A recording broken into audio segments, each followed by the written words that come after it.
Hello po sa inyong lahat. Isang magandang umaga po sa inyong lahat. Ngayon po ay Agis ng Nobyembre 2025 anyo at ang oras po ngayon dito sa Los Angeles, California ay alas 5:19 ng umaga.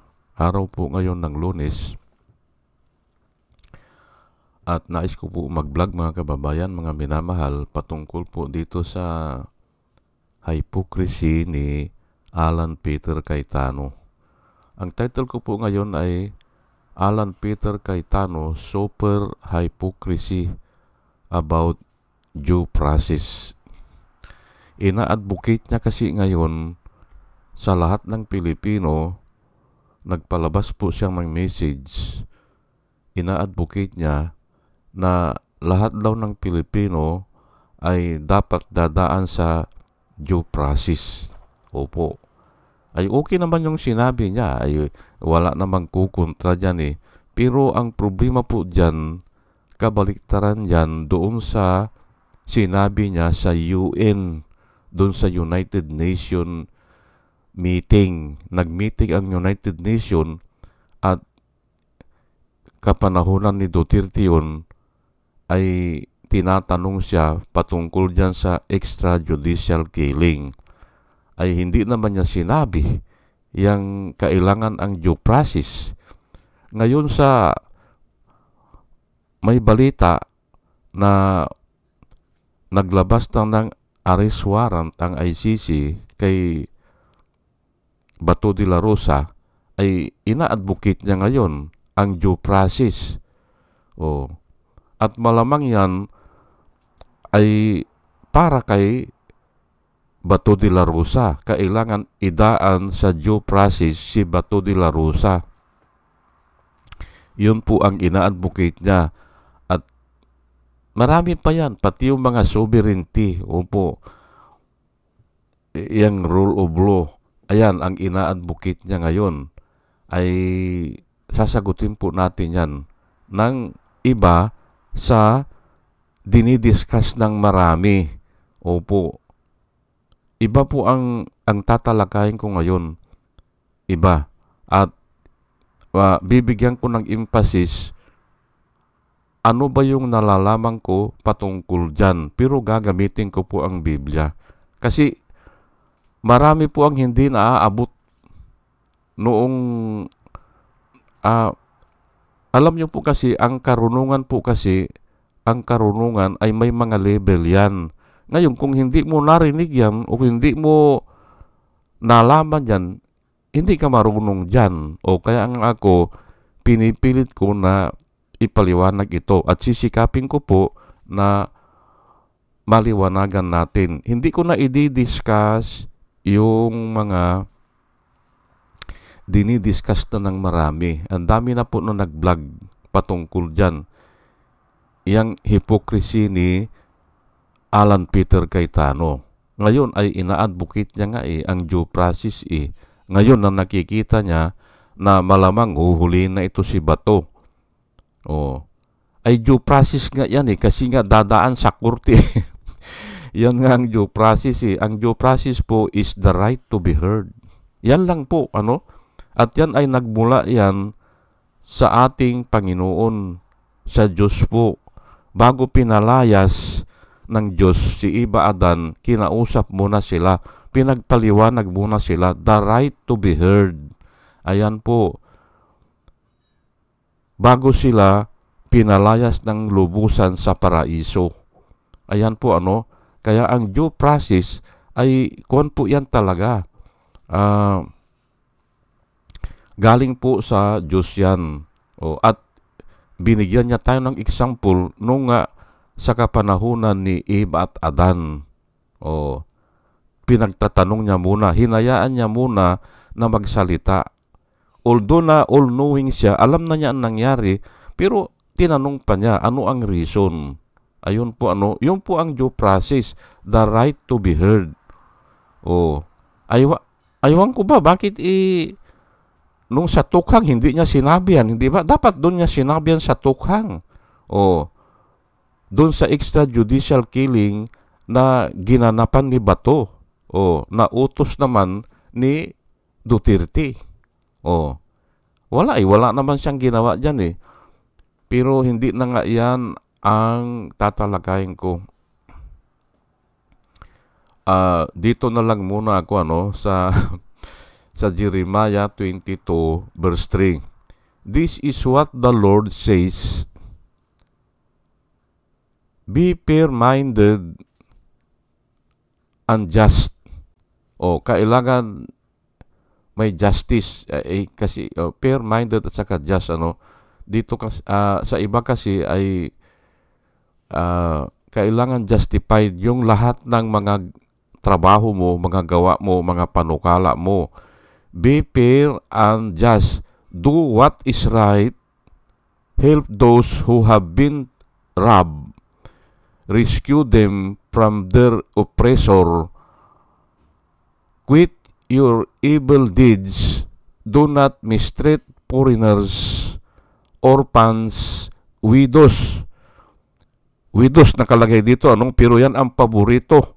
Yan ang paborito ni Duterte na i-oppress yung mga widow, hindi ba? O kaya yung mga hiwalay sa asawa, hindi ba? Ayan po hindi ba? Tingnan nyo nangyari kay Dilima, hindi ba? 7 taon po yan, halos 7 taon nakakulong sa kasalanang wala namang gawa-gawa lang, hindi ba? Stop murdering the innocent. Ayan po. Kaya pinili ko ito. Ito ang napili ko. Stop murdering the innocent. Pero ang number 1, yung be fair-minded and just. Kailangan justified lahat ng ginagawa natin. Lahat ng panukala natin justified. Wala namang hinanap ko po yung due process na yan Kailangan may due. Wala po kasi nga ang hirap ipaliwanag yung due process na yan Pero ganun pa man, ay yan ang umiiral na ngayon na na panukala ng kung sinong tao na nagmamagaling, hindi ba? Pero hanapin nyo man ang very specific po ang Biblia. Very specific. New Living Translation, Jeremiah 32 verse 17. Ayan po, mababasa nyo dyan, O Sovereign Lord. Ayan po ang sinabi ni Jeremiah. At si Jeremiah po ay propeta po yan ng buong daigdig. Yan po ang description ni Jeremiah. Kasi lahat po ng sinulat ni Jeremiah ay halos nakatuon sa pandaigdigan. O Sovereign Lord, sabi niya, you made the heavens and the earth by your strong hand and powerful hand. Nothing is too hard for you. Ayan po ang sinabi ni Jeremiah. Hindi ba pangkalahatan yan, hindi ba? Kasi ay sinasabi dito ay heavens at saka earth. Ayan po. At kung mapapansin nyo po ang mga sinusulat ni Jeremiah, applicable po sa lahat ng bansa, sa lahat ng lahi, ng lipi, ng language. Ayan po ano pang sinabi niya dito? Sovereign Lord. Kaya ko po pinili ito ay kung i-advocate ni Alan Peter Cayetano na tayo ay panatilihin daw natin ang ating soberenya. Mali po yan. Wala pong sovereign sa tao. Wala. Sa bansa, wala din. Kasi nga, pananagutan mo Kung may ginawa kang kasalanan, pananagutan mo. Paano kang sovereign dyan? Sisingiling ka ng ano ba nangyari ngayon sa Cebu? Hindi ba? Tignan nyo po, kinalbo nila ang 2% na lang daw. Nasa balita, 2% na lang daw ng puris ng Cebu ang natitira. Ay paano? Ay gagantihan po kayo ng, kung ang tawagin nyo dyan ay kalikasan, gaganti po ang kalikasan Kaya nga walang sovereign pagbabayaran mo. Ang Diyos lang po ang sovereign. Kasi nga, He can do whatever He want. Ayan po. Kung ang pag-usapan natin ay sovereign. Ngayon, niluluko lang tayo itong mga abogado na ito eh. O, gusto raw natin ang soberanya. Pero wala nga eh. Tingnan nyo po ang mga kaharian, ang mga superpower, hindi po tumatagal yan. 300 years lang yan. Maswerte na kung ganun sa Romans, tumagal-tagal sila ng bahagya. Pero nagpapalit sila. Mayroon para anong Holy Roman Empire. Kaya tumagal sila. Pero pinag-aralan ko po ang buong daigdig, ang buong mga kaharian, hindi po tumatagal talaga eh. Hindi nga sila sovereign eh. Pahiram lang yan. Oh. At yun nga lahat ng gagawin mo may kabayaran. Kasi nga, yun ang sinabi ng Panginoon o ni Jesus Christ o ng Biblia. Whatever a man sow, so shall he reap. Aanihin mo po yan. Hindi ba? O, anong sovereignty dyan? Wala. Hindi ba? O. Ngayon, kung ayaw nyo yun, mayroon din iba na hindi mo mabasa ng Biblia, alam nila yung law of karma. Hindi ba? May law of karma eh. O, naniniwala sila sa mga zodiac sign, hindi ba? O, law of karma. Lulusot ba sila dyan? Hindi eh. Kaya walang sovereign. O, itaas ko lang po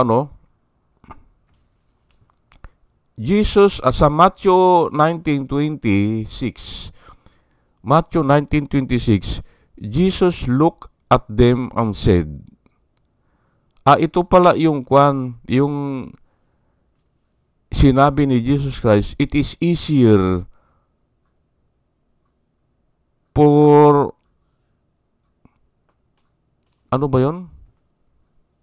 for a camel to pass through the eye of the needle rather than for the rich man to enter into the kingdom of God. Yun po ang sinabi ni Jesus Christ. It is easier for a kamilyo, yung kamilyo po, susuot doon sa eye of the needle than for a rich man to enter into the kingdom of God. Yun po ang sinabi ni Jesus Christ. Ay nagulumihan ang mga tao. Hindi ba? Ay, paano yan? Sabi nila. Hindi ba? Paano yan? Ay, makakasuot ba ang kamilyo doon sa eye of the needle? Hindi ba? Oh, it is easier, sabi niya for a camel to pass into the eye of the needle. Doon sa butas ng karayom. Yung kamilyo, papasok doon o dadaan doon kisa sa isang mayaman na maka-enter ng kingdom of God. Ay, ang sabi ng mga tao ano ito? Sabi nila. Ayan, nagugulumihan sila. Pero sinagot agad ni Jesus Christ yan. 19:26 ng Matthew, Jesus looked at them and said, with man, this is impossible. But with God, all things are possible. Posible ito, sabi ni Jesus Christ, sa Diyos. Sa tao, imposible. Pero sa Diyos, walang imposible. O, posible yan. O, all things is possible. Sabi po niya. O, hindi ba? O, ngayon, ay, kaya nga sovereign, ang Diyos lang po ang sovereign. Kasi pwede mangyari Hindi ba?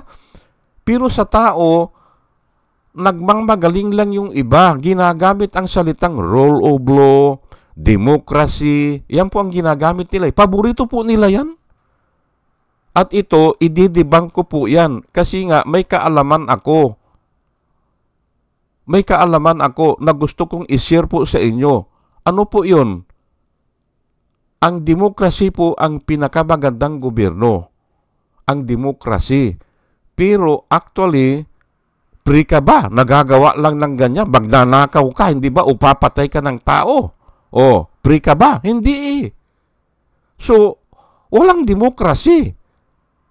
Ngayon, ang gusto nilang gawin noong mga panahon na yan, nakarinig na ba kayo ng mga diktador? Ayan, mga diktador sila. Pero ang nilalakad nila ay demokrasi sa umpisa, hindi ba? Ayan nga, mga rule of law, hindi ba? O kaya, ang nilalakad nila ay sovereignty. O, pag naandun na sila, unti-unti, wala ng rule of law o wala ng batas-batas. Yan po ang anarchy o ang tinatawag natin na diktador. O, hindi maganda yan. Hindi maganda. Inuulit ko, hindi maganda. Mas maganda ang demokrasi. Kasi nga sa diktador, wala kang ng laban Kung sinabi nila patay ka, papatayin ka Ibilanggo ka, ibibilanggo ka. Ganyan po ang diktador. At yan po ang nangyari doon sa extrajudicial killing. Kunyari, aayusin nilang bansa. Hindi ba? Ang dami ko po na nilabanan doon sa dyaryo, doon sa comment section ng Philippine Daily Inquirer. Mas maganda daw ngayon dahil nakakalakad na ng mga tao, ang mga tao nakakalakad na ng gabi. Ay sabi ko, ay mas nakakatakot ngayon kasi may bumubulagta dyan. Hindi naman nasusolve. May namamatay dyan. Hindi naman nakakasuhan yung pumatay. Mas delikado yung kako. Mas ayaw ko yan. Sabi ko, kung may isang tao na pinatay dyan, harapan ng bahay mo, tapos wala naman napaparusahan, mas delikado po kako yan.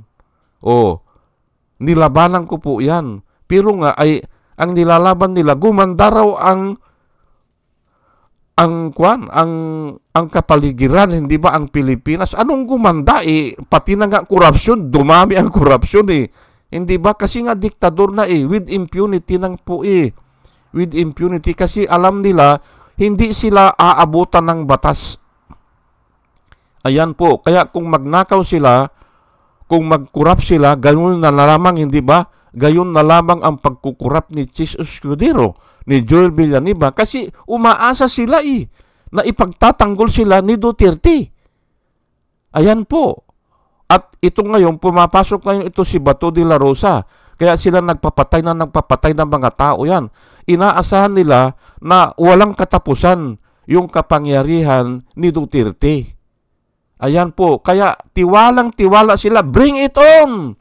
Sabi pa ni De La Rosa noon, bring it on. Hindi ba? Make my day. Ayan po kasi tiwalang-tiwala sila na wala. Ay, nagkamali sila kasi nga ang Diyos po ang pinakamakapangyarihan. At yan nga ang sinasabi ko. Yang demokrasi ay ito po ang ikukuhan ko talaga ipapaliwanag ko sa inyo. Yang demokrasi, okay yan. Pero hindi pa rin totoo yan. Opo, kasi nga magbabayad ka kasi nga may mas makapangyarihan ang Diyos. At yun po ang tatayo sa wakas ng panahon itong daigdig po 4,000 years pamumunuan po ito ni Jesus Christ as King of Kings and Lords of Lords for 1,000 years. Ayan po ang totoong, kung sabihin natin man yan ay anarchy o kung tagurian natin ay diktador, ganun po yun. Siya lang ang masusunod. Pero walang problema kasi nga siya justice siya o kaya wala siyang kinikilingan o kaya hindi siya nagkasala o wala siyang kasalanan ganun po kaya pwede yun. Doon lang po, hindi ba? Doon lang po sa panahon na yan. Pero sa ngayon, kung ang tao po ang mamuno, tapos siya ang mag-anarchy, hindi po pwede kasi nga ang tao makasalanan. Yan ang ina-advocate ko dito. Maaring sa umpisa, maganda ang kanyang panukala, ganyan kay Alan Peter Cayetano, hindi ba? Nilabanan daw niya si GMA, hindi naman itinuloy. Hindi ba? Nagpasiklab lang. Labanan natin ang korupsyon. Pasiklab lang, pero ngayon, anong nangyayari? Hindi ba? Ganun po ang tao. Ganun po. Inherent na kasi sa tao na sakim sa kapangyarihan. Gusto, pera, lahat ng pera mapunta sa kanya. Ayan po ang tao. Yan po ang totoong tao. Yan po. At yun po ang gustong ayusin ni Jesus Christ. Tanggalin yung ganyan at palitan ang ating puso ng yung talagang mabuti. Pero hindi mangyayari yan kung hindi ka naman naniniwala kay Kristo o ayaw mo makinig. Hindi ba ayaw mo makinig sa aral ni Kristo?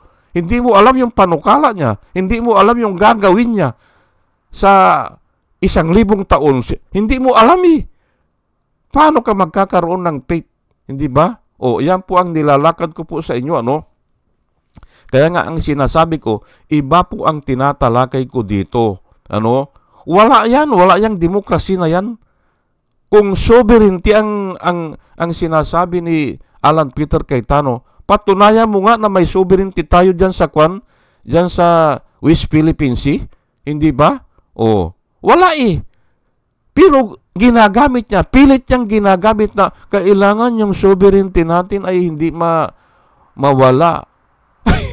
Hindi ba? O, diyan mong gamitin sa teritoryo natin, diyan sa West Philippine Sea. O, ay bakit mo gagamitin diyan kay Bato de la Rosa? Hindi ba? Wala yan, walang kwenta yan. O sige po, hanggang dito na lang po, at dalayan ko po sa Panginoon sa ating pakikinig ay nagkaroon tayo ng wisdom na nanggagaling po sa Panginoon. At muli mga kababayan, mga minamahal, isang magandang umaga po sa inyong lahat at salamat po sa inyong pakikinig. Salamat po ng marami. Salamat po.